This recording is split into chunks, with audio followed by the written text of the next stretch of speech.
काही वाहून जाण्याची काही शक्यता आहे का मोठ्या प्रमाणात इथे जे आहे रेस्क्यू टीम आली? या ठिकाणी काल जी घटना घडली होती कुंडमाळा इथे, त्याच्यामध्ये 4 जण मृत होते, 51 जण जखमी होते.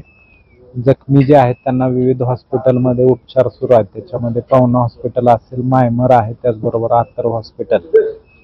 सकाळपर्यंत तर कोणाची मिसिंगची वगैरे कंप्लेंट नाहीये, परंतु अतिरिक्त प्रिकॉशन म्हणून आपण या ठिकाणी वन्यजीव संरक्षण जी टीम आहे त्याच्या मार्फत बोटीच्या साहाय्याने तपास घेत आहोत. त्याचबरोबर ड्रोनच्या साहाय्याने आपण तपास घेत आहोत. आतापर्यंत किती लोकांचा मृत्यू झालेला आहे, किती लोक जखमी आणि बेपत्ता कोणी आहे का?